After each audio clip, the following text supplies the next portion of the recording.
بسم اللہ الرحمن الرحیم۔ السلام علیکم ورحمۃ اللہ وبرکاتہ۔ ناظرین، ایک مرتبہ درود شریف پڑھ لیجیے اور کمنٹ سیکشن میں ڈن لکھ دیجیے۔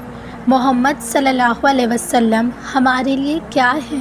دنیا میں ایسے بہت سے لوگ گزرتے ہیں جن کے ماننے والے ان کی بایوگرافی لکھتے ہیں اور پڑھتے ہیں، کہانی اور قصوں میں بیان کرتے ہیں، ان کی خوبیاں بیان کرتے ہیں، ان پر فخر کرتے ہیں۔ اور مسلمان بھی اپنے نبی کی سیرت پڑھتے ہیں اور لکھتے ہیں، لیکن دوسروں میں اور حضور صلی اللہ علیہ وسلم میں فرق یہ ہے کہ ایک مسلمان صرف ان کی سیرت کو لکھتا، پڑھتا اور بیان ہی نہیں کرتا، بلکہ انہیں فالو بھی کرتا ہے، ان کی سیرت کو اپنی زندگی میں لانے کی کوشش کرتا ہے اور اسے عبادت سمجھتا ہے۔ حضور صلی اللہ علیہ وسلم کی ولادت کب ہوئی، کتنے سال ظاہری حیات رہے اور کیا کیا بڑے کام کیے، مسلمانوں کو صرف ان چیزوں کا مطلب نہیں بلکہ عبادت کیسے کرتے ہیں، تجارت کب کی، کیا کھاتے تھے، کیا پیتے تھے اور کیسے کھاتے تھے اور کیسے اٹھتے بیٹھتے تھے، کیسے کھڑے ہوتے تھے، کیسے ہنستے تھے، کیسے بالوں میں کنگھی کرتے تھے۔ یعنی کہ مسلمانوں کو ان کی زندگی کی ہر چھوٹی بڑی چیز سے مطلب اور محبت ہے، اس لیے جیسی سیرت حضور صلی اللہ علیہ وسلم کی بیان کی گئی ہے ایسی کسی کی نہیں کی گئی، اور حقیقت تو یہ ہے کہ آپ صلی اللہ علیہ وسلم جیسا نہ تو کوئی آیا ہے اور نہ ہی کوئی آ سکتا ہے۔ آپ صلی اللہ علیہ وسلم ہمیشہ بیٹھ کر پانی پیتے تھے، لیکن ایک بار کھڑے ہو کر آپ نے پانی پیا۔ اس کی پوری تفصیل موجود ہے کہ کب کھڑے ہو کر پانی پیا، وہ کون سی تاریخ تھی، جگہ کون سی تھی۔ صرف اتنی ہی نہیں بلکہ وہ پانی کون سا تھا، مسلمان نہ صرف اسے جانتے ہیں بلکہ فالو بھی کرتے ہیں۔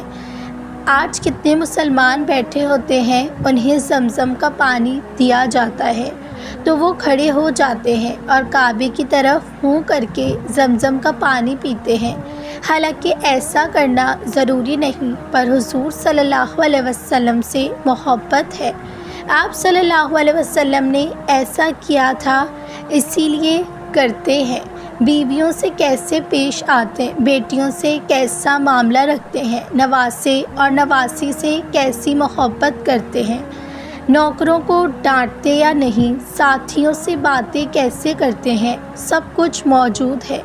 یہی نہیں، کسی بھی بڑے آدمی کے آباء و اجداد کی جب بات آتی ہے تو باپ دادا، پردادا یا اس سے اوپر ایک دو کے نام ہی لوگوں کو پتہ ہوتے ہیں، جبکہ حضور صلی اللہ علیہ وسلم کے 21ویں اجداد عدنان ہیں۔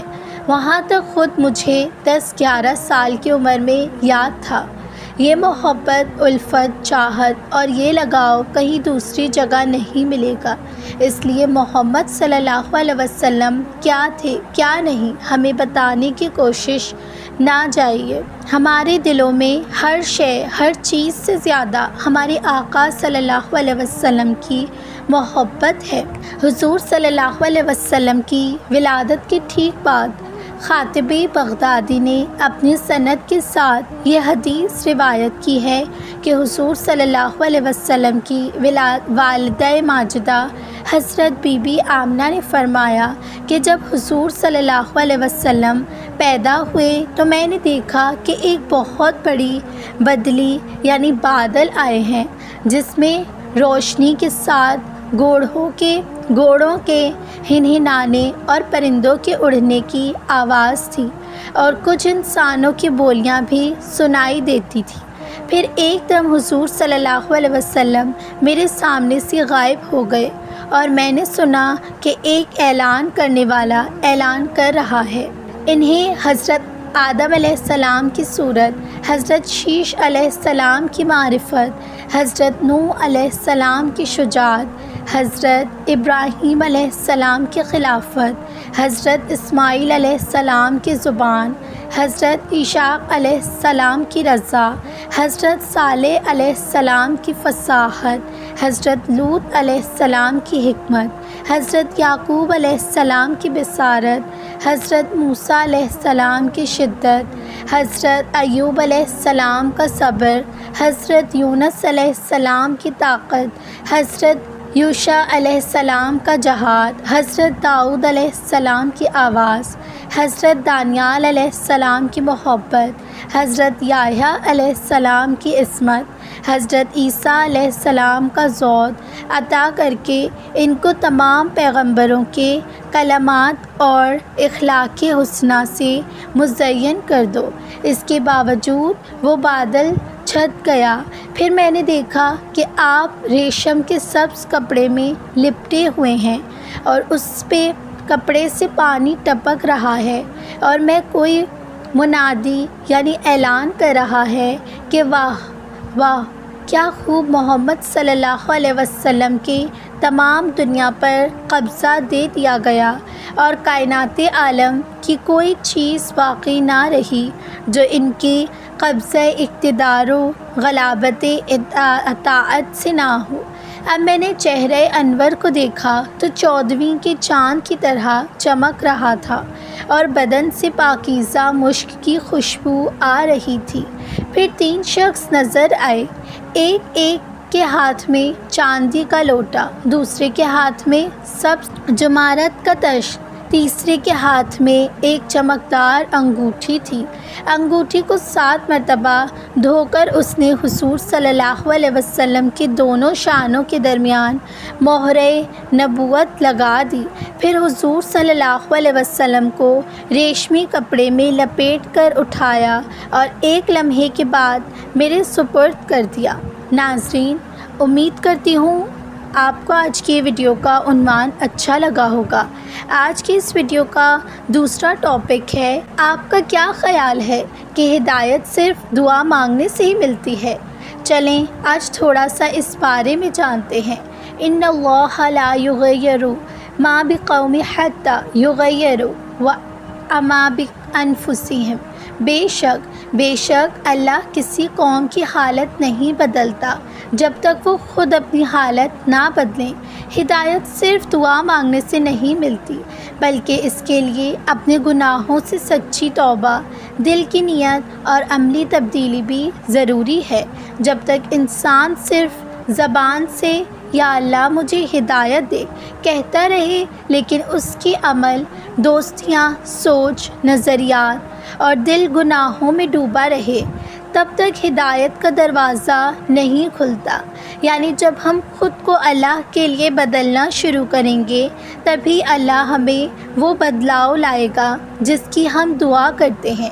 بہت سے لوگ کہتے ہیں آج مجھے ہدایت دے دے، لیکن خود کو اللہ کے راستے پر ڈالنے کے لیے کوئی کوشش نہیں کرتے۔ اگر ہم چاہتے ہیں کہ ہمیں سیدھی راہ دکھائے تو ہمیں خود بھی اس راستے پر قدم رکھنا ہوگا۔ ہدایت مانگنا پہلا قدم ہے، عمل کرنا دوسرا اور استقامت تیسرا۔ ہدایت دلوں پر تب نازل ہوتی ہے جب بندہ خود سچائی کی تلاش میں ہوتا ہے۔ قرآن پڑھنا، نبی صلی اللہ علیہ وسلم کی زندگی کا مطالعہ، گناہوں سے بچنے کی کوشش، یہ سب ہدایت کے دروازے کھولنے والے عمل ہیں۔ چلیں آپ کو ایک چھوٹی سی مثال دے کر سمجھاتی ہوں۔ ایک دروازہ ہے، اس دروازے کے پیچھے سکون ہے، ہدایت ہے، رب کی قربت ہے، لیکن دروازہ بند ہے، چابی آپ کے پاس ہے، لیکن تھوڑا زنگ لگ چکا ہے، تھوڑی محنت لگے گی گھمانے میں۔ اب آپ بیٹھے ہیں اور دعائیں کر رہے ہیں، یا اللہ دروازہ کھول دے، یا اللہ ہدایت دے دے، یا اللہ سکون دے دے، لیکن آپ چابی میں لے کر گھمانے کی کوشش نہیں کر رہے۔ لیکن آپ چابی ہاتھ میں لے کر گھمانے کی کوشش ہی نہیں کر رہے۔ اگر آپ خود سے چابی گھمانے کی ہمت کریں گے، زنگ اتارنے کی محنت کریں گے، تبھی دروازہ کھلے گا۔ اب سمجھ آ گئی؟ پہلا قدم آپ کو ہی بڑھانا ہوگا ہدایت کی طرف۔ سورہ نور کی آیت نمبر 35 کا ترجمہ ہے، اللہ اپنے نور کی طرف جسے چاہتا ہے ہدایت دیتا ہے۔ ہدایت صرف علم سے نہیں، یہ اللہ کا نور ہے، وہ نور جو اللہ اسی کو دیتا ہے جو دل سے سچ میں اس سے چاہتا ہے۔ جب تم خود اللہ کے نور کی تلاش کرو گے تبھی تم اس کی روشنی سے جڑ سکو گے، ورنہ آنکھوں کے سامنے روشنی ہوتے ہوئے بھی آنکھ اندھی رہتی ہے، اور اگر دل بند ہو تو اب کرنا کیا ہے؟ اگر آپ جانتے ہیں جو آپ کر رہے ہیں وہ غلط ہے تو پہلا قدم خود اٹھائیں، گناہ چھوڑنے کی نیت کریں، نفس کو قابو میں رکھیں، اور اگر آپ نماز پڑھتے ہیں تو 2 کی طرف آئیں، 2 پڑھتے ہیں تو 3 کی طرف آئیں، 3 پڑھتے ہیں تو 4 کی طرف آئیں، 4 پڑھتے ہیں تو 5 وقت کی نماز شروع کر دیجیے، کیونکہ ہدایت انہی کو ملتی ہے جو دل سے اللہ کی طرف لوٹتا ہے۔ ناظرین، امید کرتی ہوں آپ کو آج کی ویڈیو اچھی لگی ہوگی۔ اگر اچھی لگی ہے تو میرے چینل کو ضرور سبسکرائب کیجیے، برابر میں دیے گئے بیل بٹن کو بھی پریس کر دیجیے۔ جزاک اللہ خیراً۔